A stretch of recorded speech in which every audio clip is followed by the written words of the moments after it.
Bonjour, bonjour, chers abonnés sur la chaîne, chers passionnés amis des oiseaux des Canaries des Chardons, encore une nouvelle vidéo sur Canaries du 28. Et les amis, aujourd'hui nous allons attaquer la deuxième phase de la partie préparation des oiseaux pour la reproduction. Donc je rappelle au nouveau, le mois de janvier était consacré à la purification des organes. Et le mois de février, on va commencer en fait à jouer sur quelques paramètres. Donc pour les anciens, ils savent très bien que le mois de février, je le démarre toujours par un blanchiment et je ferai un rappel sur la partie blanchiment. Juste avant de faire quoi que ce soit les amis, j'aimerais juste introduire deux petits sujets ou plutôt des réponses, le temps que je développerai ça dans des futures vidéos les amis. Donc je tiens juste à remercier la personne de Belgique qui m'a envoyé ce produit là. Donc lors de la dernière vidéo les amis, je vous ai montré ma panoplie de compléments alimentaires et donc du coup elle avait vu que j'avais pas ce produit là, donc moi je ne connais pas. Donc, voilà, donc je connais pas ce produit là, c'est un produit belge, donc c'est 3 en 1, j'ai essayé de lire un peu, il y a des acides aminés, il y a des acides gras. Donc comme l'abonné il y a 2 ans il m'avait envoyé en fait le digeste que je ne connaissais pas, etc. Donc moi je vous promets pas d'utiliser tout de suite les amis parce que je suis dans une phase vraiment de préparation, j'avais déjà un plan dans la tête. Je pourrais malheureusement pas l'introduire tout de suite, mais je vous promets après la saison de reproduction, j'essayerai de l'utiliser sans aucun problème les amis. Donc la personne n'a pas voulu que je cite son nom, c'est quelqu'un en fait qui est assez réactif et un élément moteur sur cette chaîne là dans les commentaires. Donc du coup merci à toi mon ami, j'essaierai de revenir sur ce produit là prochainement.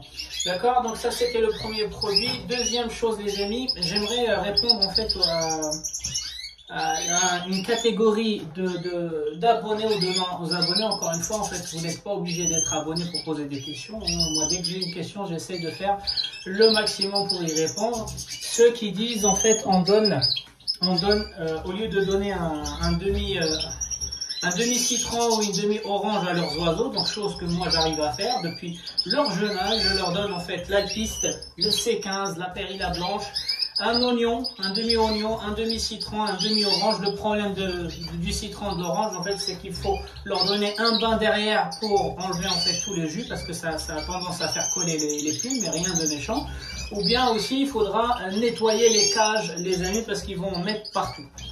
Donc pas seulement une personne mais plusieurs personnes m'ont dit bon bah nous nos oiseaux ils touchent pas en fait aux fruits quand on leur donne un bloc de fruits comme ça les amis. Idem pour le Trixie. Si vous vous rappelez le Trixie avec le calcium, avec des minéraux et avec la spiruline, j'y reviendrai. Donc déjà commençons par le premier sujet qui sont les oiseaux qui ne touchent pas aux fruits en bloc les amis. Donc ça s'apprend encore une fois. Ça s'apprend comme l'oignon aussi c'est pareil. Donc apparemment eux ils arrivent à donner de l'oignon. Donc les oiseaux ils mangent l'oignon mais ils mangent pas ça parce que c'est trop liquide. Donc ils ont décidé de faire quoi? Ils ont décidé tout simplement de transformer le fruit tel qu'il est en jus et le mettre directement dans les abreuvoirs avec de l'eau les amis. Donc voilà, il me dit bah je mets 10 ml de citron dans 200 ml d'eau. Non, dans 180 ml d'eau.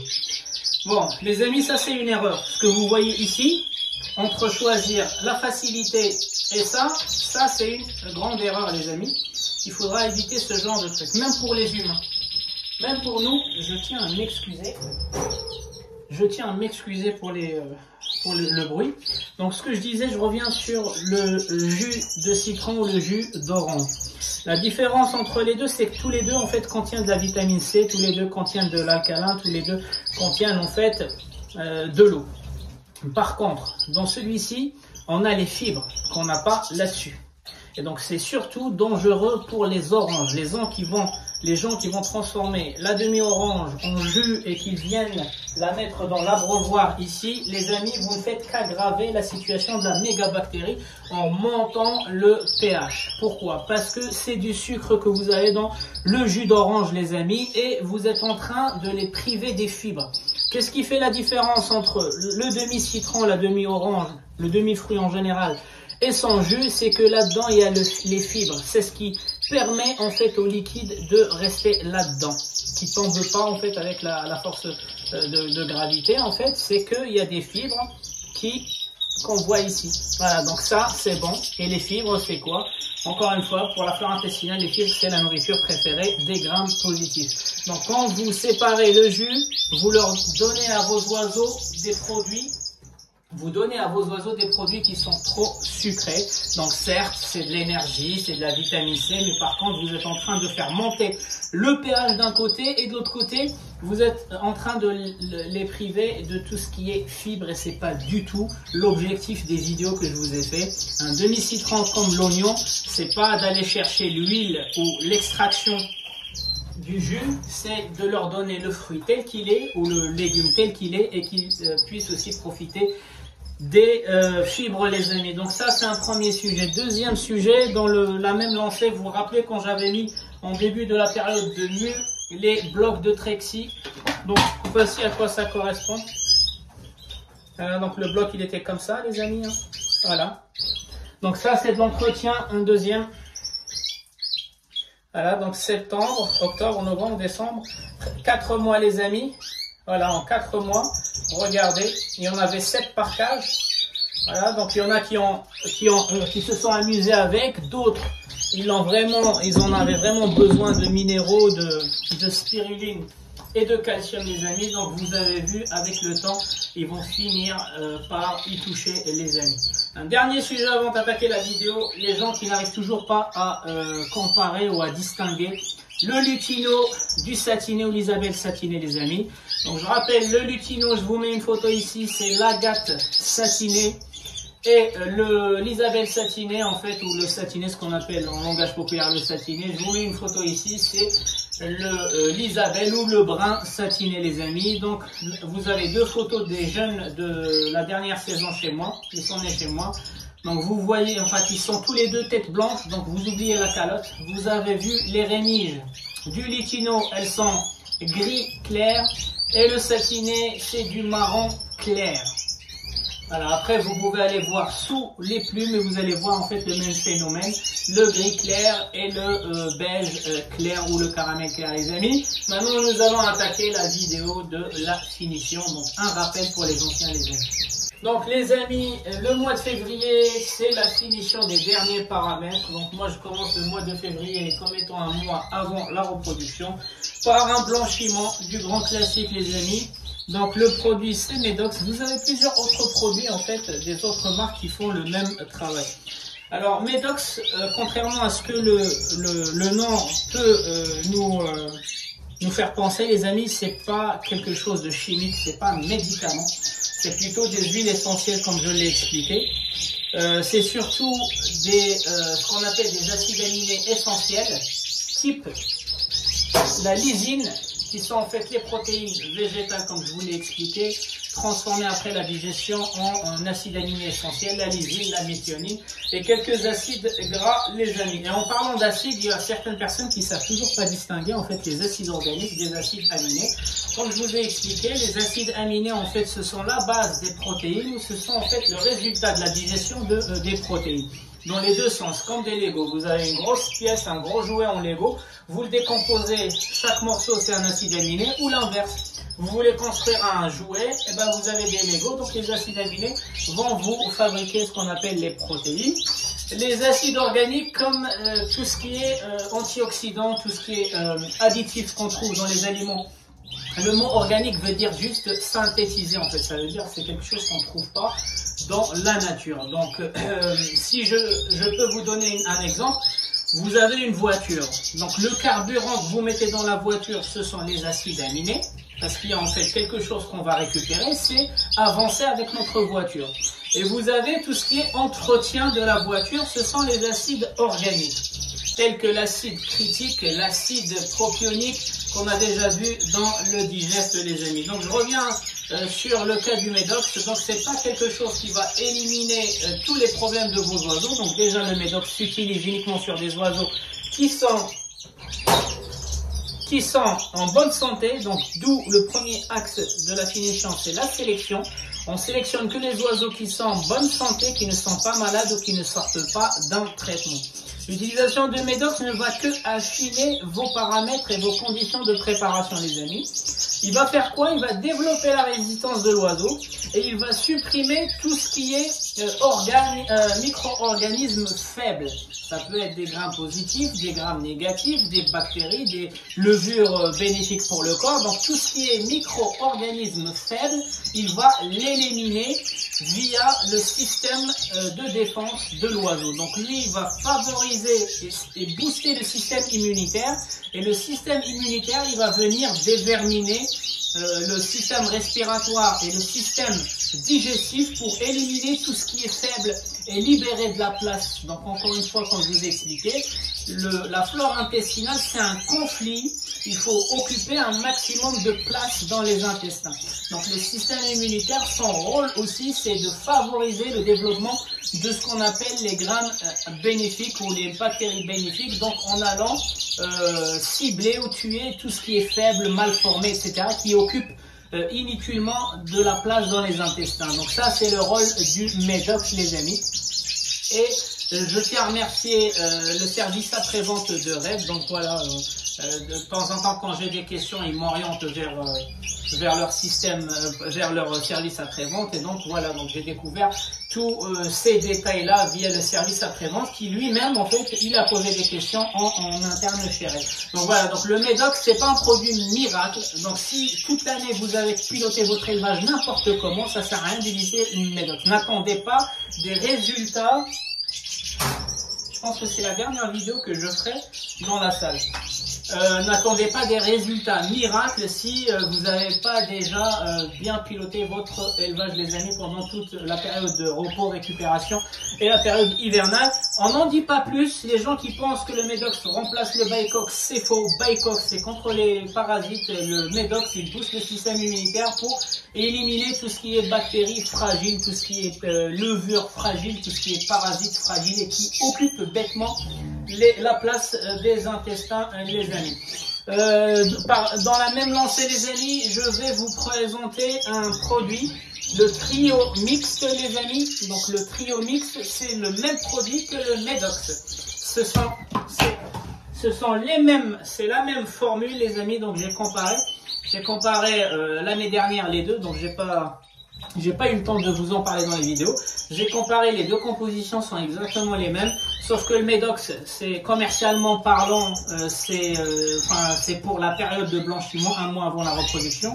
Et le trio mix, c'est quand les oiseaux, ils ont un coup de mou durant l'année, en dehors de la période de préparation, où ils ont un coup de froid, où ils sont un peu statiques, etc. Ça peut les rebooster, les amis, on n'en dit pas plus. Donc pour le mois de février, c'est 5 jours de suite, voire 6 jours de suite, 10 millilitres par litre d'eau à changer tous les jours, suivi de probiotiques. Donc pour moi, j'utilise le Bacillus, produit canadien qui est à base de 8 souches de bactéries à gram positif aviaires dans les bactéries qui produisent de l'acide lactique, les amis, les Bacillus.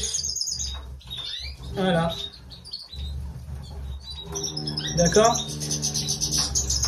Donc comme ça, le Medox, il s'en charge d'aller chercher, d'optimiser en fait les endroits où la flore intestinale positive peut pousser. Donc il va aller chercher les quelques endroits disponibles.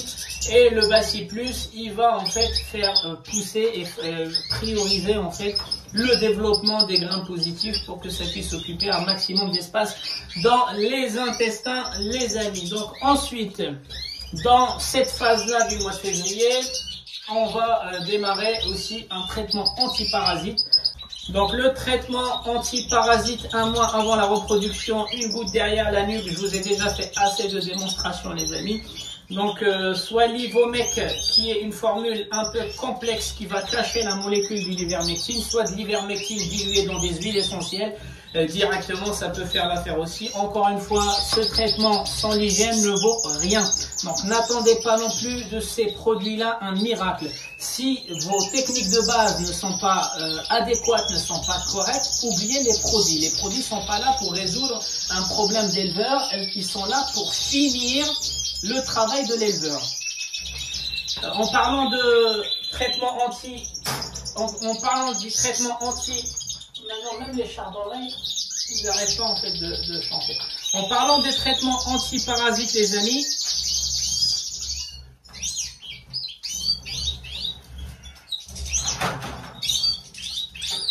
en parlant des traitements antiparasites, les amis, il y en a qui me posent des questions, ce que j'en pense de l'Exolt. Donc c'est un produit que j'ai jamais utilisé. Par contre, je me suis déjà renseigné pour comprendre le mode de fonctionnement. Donc apparemment, l'Exolt, c'est un produit qu'on injecte dans l'eau de boisson.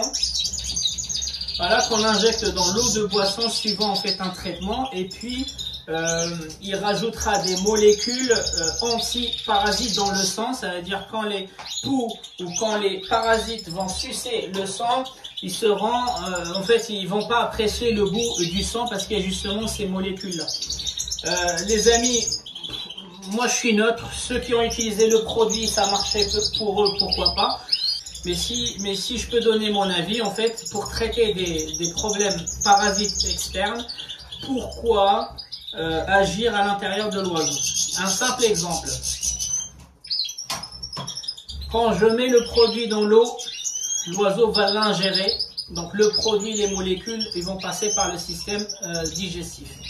Donc pour traiter des problèmes de peau qui sont à l'extérieur, les poux ils restent à l'extérieur, les amis, les parasites ils vont rester à l'extérieur. C'est surtout ça en fait. La molécule elle ne traite pas les vers des intestins, elle ne traite pas en fait des parasites internes, elle traite des parasites externes. Donc pour traiter un problème externe, pourquoi je vais faire ingérer en interne en fait à mes oiseaux des molécules?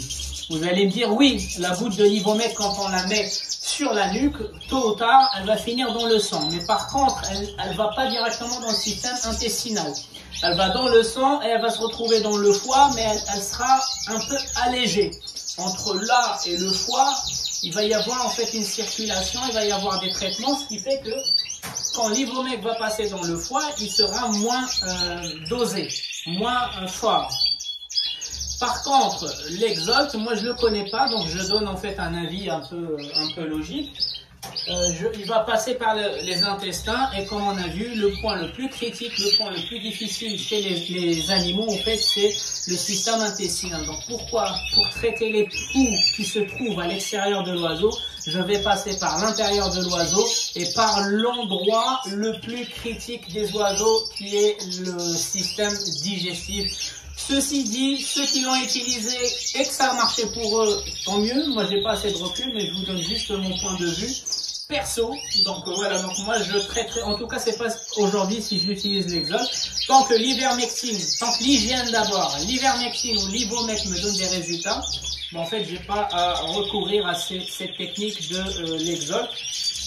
Donc voilà, entre parenthèses, et je pourrais y revenir dessus quand j'aurai un peu plus d'informations, un peu plus de recul sur le produit Exolt. Enfin les amis, donc on ne peut pas parler de période de reproduction, on ne peut pas parler de période de préparation s'il n'y a pas de vitamines, s'il n'y a pas d'oligo-éléments, s'il n'y a pas d'acides aminés, les amis. Et oui, soit le Nectone E, soit le Fertivit, c'est la même chose. Il y a ceux qui ont fait le choix de travailler avec le Nectone, je ne l'ai pas pris, il est dans l'autre salle, ou soit le Fertivit. Donc moi je préfère le Fertivit parce que en fait il y a un équilibre là-dedans. Le Nectone E, il y a trop de vitamine E par rapport aux autres vitamines, mais le Fertivit, il y a un équilibre entre les proportions des différentes vitamines. Donc juste, je rappelle que le Fertivit, ce n'est pas que la vitamine E.